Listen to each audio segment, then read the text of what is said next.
Acá nos saltamos a otra parte del ciclo de crédito y el formato que vamos a utilizar es una TED Style Conference, estrategias de inclusión financiera de la economía popular, recomendaciones sobre modelos de calificación crediticia usando datos alternativos. Rodrigo, cuéntanos, Andrea, un poco de Rodrigo. Bienvenido. Rodrigo Rocha. Rodrigo cuenta con amplia experiencia en consultoría de estrategia, gestión y tecnología financiera en más de 60 organizaciones en 10 países de América Latina. En innovación, inclusión e igualdad financiera, ha contribuido en proyectos financiados por la Cooperación Suiza al Desarrollo, Banco Interamericano de Desarrollo, BidLab y Banco Mundial.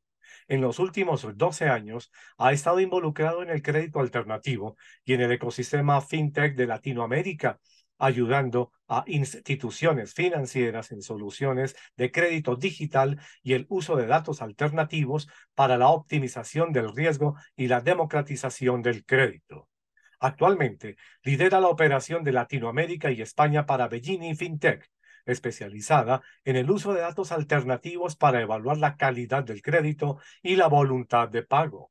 Rodrigo es adicionalmente facilitador de interconexión y factibilidad para fintech extranjeras y locales que escalen en el mercado suramericano. Rodrigo, gracias y adelante. Bueno, muchas gracias a todos. Es un gusto estar acá. Muchas gracias a la revista Ciclo de Review por estos eventos y estos tan importantes espacios de agenda académica, ¿no? Me gustó mucho las temáticas que se abordaron cuando me lo contó Beatriz. Estamos hablando mucho de regulación. Yo creo que este es de los cafés o de los eventos donde más se ha hablado de regulación. No sé si ustedes tienen esa impresión. Cada vez más tendencia a todo el tema de los datos, ¿no?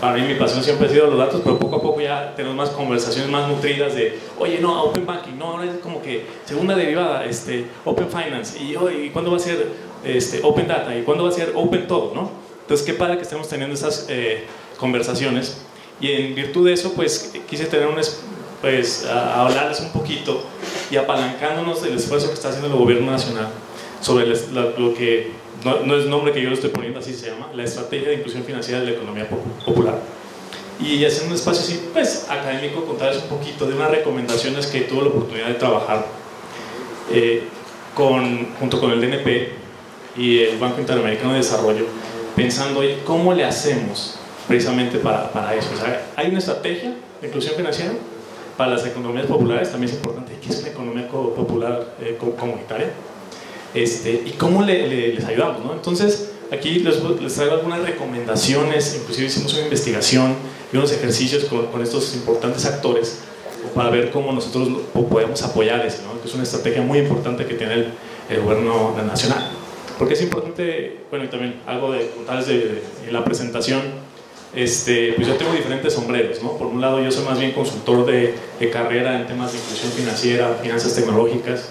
Apoyo mucho el ecosistema fintech, y también represento una fintech que se encarga de hacer datos alternativos, y por eso me contactó el BID para hacer este tipo de ejercicios, porque como lo van a ver, cada vez hay más apoyos, inclusive del gobierno nacional, a las fintechs y a diferentes actores, inclusive instituciones financieras, para que se monten en ese bus, ¿no?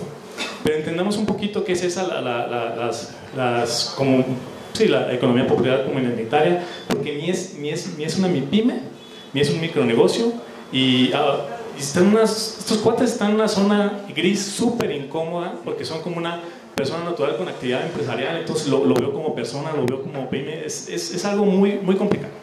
Inclusive hasta en la literatura se dan cuenta que no es tan fácil como segmentarlos, ¿no? Está por un lado la encuesta de micronegocios del DANE, pero por otro lado las MIPYMES, que se habla más bien de la superintendencia financiera. Entonces, prácticamente es como una raza ya distinta, pero tiene unos volúmenes importantes. Estamos hablando que están por el orden de 5.8 millones de pymes y generan el 21.4 millones de empleos, ¿no? Entonces no es nada despreciable, pero igual está en una zona gris súper incómoda y aportan el 40% del PIB, nada despreciable, ¿no? Sin embargo, sí vemos que en Colombia hay muchos espacios para promover esto, ¿no? Desde el punto de vista regulatorio tenemos esos tres. Desde el TNP, por ejemplo, hablamos digamos, el COMPES de 4005 ya tiene desde hace 2-3 años, pero a mí me emocionó muchísimo cuando salió esto porque ya empezaba a hablar de, y también lo mencionaron aquí en uno de los panelistas, pero lo que más me emocionó a mí es, hey, ya habla de scoring alternativo. Wow, ¿no? Es que hace 8 años para mí era impensable, ¿no? Porque todo lo alternativo suena como, medicina alternativa, no, como que no le hagamos caso a eso. Pero también pongamos a pensar que lo tradicional en algún momento fue alternativo, ¿no? Entonces, qué pena, Rodrigo, es que tenemos 10 minutos, es que como la gente está corrida acá, nos dijeron que no nos podemos correr un minuto nada porque aquí hay un evento después. Entonces tienes 10 minutos para alcanzar a hacer la última charla. Entonces para que optimices lo Super, más, no, gracias por eso. Pero acá pues pensábamos que nos iban a dejar un espacio más y ya nos dijeron que ni un minuto más. Bueno. No, pues nos podemos quedar, pero nos ponen la música durísimo, entonces ya no podemos conversar. Y nos pasamos servilletas y toda la cosa. Bueno, entonces, todo lo anterior para decir que estamos en un momento muy interesante. El Plan Nacional de Desarrollo ya también menciona datos alternativos, el articulado 70-75, ya escucharon de Open Banking. Entonces, estamos en un momento súper interesante para tener en cuenta, ¿no? En este ejercicio vimos, oye, ahí se ve muy clarito, pero bueno, no importa. 7 fuentes de datos alternativos que vimos que podían ser de utilidad. Datos de telcos, datos de redes sociales, datos de Open Banking, evidentemente, datos de transacciones públicas. Eso es algo que ya se está teniendo cada vez más auge, por ejemplo, subsidios, pagos de servicios públicos, datos de dispositivos móviles a través de SDK, ¿no? Eso suena interesante, uno dice, les da susto, suena hasta como intrusivo, imagínate, datos que sacan de tu teléfono, pero existe, y desde hace mucho rato. Psicometría, también se comentó un poquito de datos psicográficos, más o menos de evaluación de la personalidad y datos de email, ¿no? Se analizaron todas esas fuentes y qué era importante, con qué óptica analizarlos, y es parte de la invitación. ¿Qué le puede aportar los datos alternativos? Vemos 4 pilares. Por un lado está para entender hábito de pago, capacidad de pago. Yo creo que se habló bastante de eso, ¿no?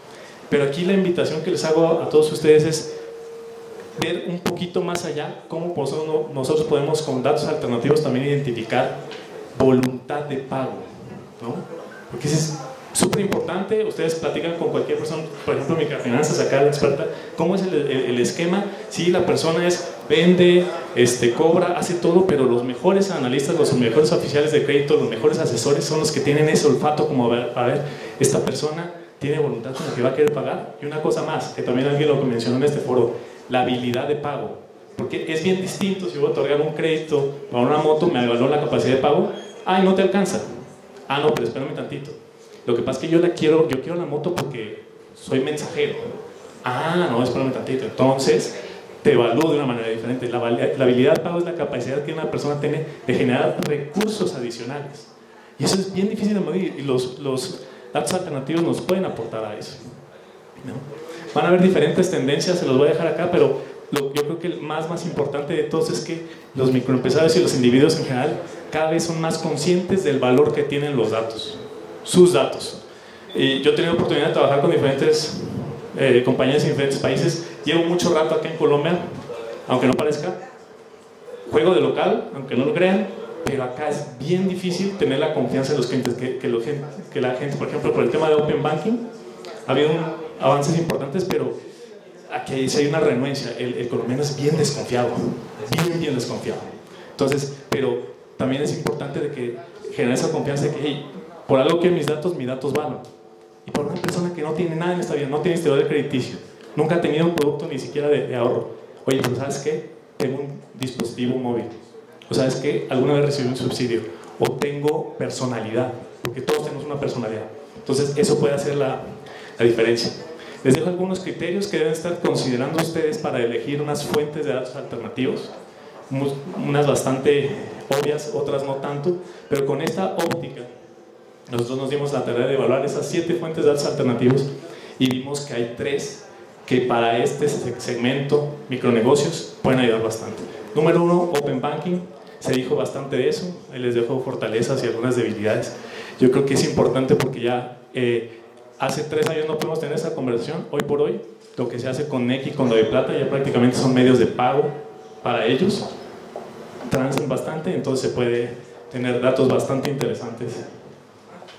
Las transacciones públicas, nos dimos la tarea de analizar servicios públicos, aportes de salud, pensión de riesgo, por ejemplo, lo que hace Maregua, cada vez más, está más en auge, información fiscal con las APIs de la DIAN, ha avanzado bastante, subsidios, ¿no? Por aquí también se mencionó, oye, los subsidios que hicieron en pandemia con Móvil te paga, esos ya también se pueden analizar, con el Banco Agrario ojalá también se pueda. Información de procesos judiciales, no veo mucha información de eso sinceramente, no para hacer scores, pero es algo que sí hemos visto que resulta predictivo. Y finalmente, psicometría. Vemos ciertas ventajas, como les decía, la principal es que es una fuente de datos que todos tenemos una personalidad, entonces nos permite evaluar a todos. No todos tienen teléfonos móviles, no todos tienen cuentas en Equidad y Plata, pero tienen también sus fortalezas y debilidades para que las tengan en cuenta junto con nosotros dos. Y nos dimos la oportunidad también de analizar las otras fuentes de redes sociales, por ejemplo de Facebook. Vemos que hay unas restricciones cada vez más en privacidad, datos de telefonía móvil, ¿no? Son datos muy ricos, muchísimos puntos de datos, pero tenemos también que las telcos también están metiendo en el mundo de otorgar los créditos, ya no solamente créditos de tu dispositivo, sino microcréditos o nanocréditos, ¿no? Entonces hay unas barreras interesantes que considerar, datos de dispositivos móviles, como les comentaba, o datos de email. Vemos que no son tan útiles para riesgo de crédito, pero sí para riesgo operacional, concretamente fraude, ¿no? Entonces hay unas recomendaciones interesantes para que ustedes las tengan en cuenta en ese journey, ¿no? Algunos tips para utilizar datos alternativos en su institución. Bueno, ahí casi no sé nada, no sé por qué, pero hay un tema de desarrollo de soft skills que tienen que hacer, de procesamiento de datos, que piensen que no solamente van a consumir scores, dense la oportunidad de consumir datos agregados y datos enriquecidos que les pueden proveer las fintechs, o por ejemplo un Velvo, un Finerio Connect, un ML Technologies, que entregan esas bases de datos, esas fuentes de datos enriquecidas. Dense la oportunidad de eso. En política pública, con las conversaciones que alcanzamos a tener con esos actores de NP, BID y experiencia propia, hay cosas importantes que se tienen que trabajar, porque definición del segmento, definición de mejores productos para pilotear. Tenemos tanto desconocimiento de esos segmentos que no tenemos tampoco ofertas adecuadas para ellos. Entonces los datos alternativos nos pueden ayudar inclusive a construir esos productos con ellos. Fortalecimiento de bancos de datos. Precisamente en el Plan Nacional de Desarrollo habla de generación de 2 bancos de información con datos del DANE y de fuentes de datos alternativos. Obviamente se tiene que normar regular, pero es algo, un parteaguas bien importante, de los cuales se va a estar hablando en los próximos años. Las garantías, por aquí se mencionó, es súper incipiente la penetración de las garantías. En esta estrategia de inclusión financiera que está promoviendo Banca de las Oportunidades, sí vemos que están esas garantías ocultas que pueden ayudar a lograr esa penetración. Yo creo que el mercado colombiano necesita entender más esos productos de garantía, ¿no? Y definitivamente el manejo de datos y la centralización. Yo creo que esto es supremamente importante dentro de cara de eliminar sesgos de género, ¿no? Los datos alternativos nos pueden ayudar también a entender mejor esas poblaciones. Algo que se va a ver mucho más en el futuro en materia de datos alternativos, porque ustedes como entidades financieras van a decir, uy, pero ¿quién va a ser el conejillo de indias que le va a entrar primero a todo esto? Entonces mejor quieren que primero lo haga el de lado y luego ya sí me meto. Pero algo que hemos visto y que ya está en curso con ciertos pilotos es esquema de marketplace. Esto ya lo está haciendo Neocrédito de Bancolmex y ya lo está haciendo la Secretaría Distrital con, no sé, han escuchado la estrategia de crédito peso a peso. Básicamente son una especie de marketplace que con datos alternativos, sobre todo de fuentes de transacciones públicas, están generando modelos y generan ofertas para que diferentes entidades financieras, probablemente algunos de ustedes están en esos programas, para que la gente acceda al crédito. Yo creo que esto trae muchísimos beneficios. Número uno, economías de escala, porque ya solo se trata de que, oye, una consulta centrales que puede servir para analizar a una persona y con esa hacerle, no sé, 20 evaluaciones para 20 entidades financieras distintas y a lo mejor 3 le van a regresar una oferta. Lo mismo con los datos alternativos, podemos diluir ese costo de adquisición. Pero lo que más me interesa acá es el empoderamiento y la democratización de los datos, o sea, empoderar al usuario de que, hey, ya no se trata de a ver si me dan un crédito, es yo quiero darme la oportunidad de que comparto mis datos, mi información y me pueden llegar 2, 3 opciones y yo me puedo dar el lujo de elegir la mejor oferta. Hoy por hoy eso casi no ocurre en esos segmentos de micronegocios. Es más, el gran problema con esos segmentos es que se autoexcluyen, no son merecedores ni de entrar a la oficina. De ese calibre es, ¿no? Alguien aquí dijo, no, el gota a gota, ¿por qué es tan exitoso? Claro, es súper conveniente. ¿Creen que se merecen eso? Que es algo que nosotros queremos cambiar. Y estrategias como estas es algo que van a ayudar a contribuir, ¿no? Y definitivamente, pues, lograr esa democratización de crédito a través de la democratización de los datos, ¿no? Se habló aquí también mucho de las asimetrías, ¿no? Y creemos que los datos alternativos pueden ayudar a compensar esas asimetrías. Bueno, creo que le metí como quinta velocidad a esto. Espero que les haya llegado un poquito de la recomendación y la experiencia. Ahí les dejo mi código QR, o si se pueden acercar, con todo gusto les puedo contar un poquito de lo que hicimos. Inclusive, cuando esté este reporte publicado por el Banco Interamericano de Desarrollo, se los podemos compartir. Muchas gracias.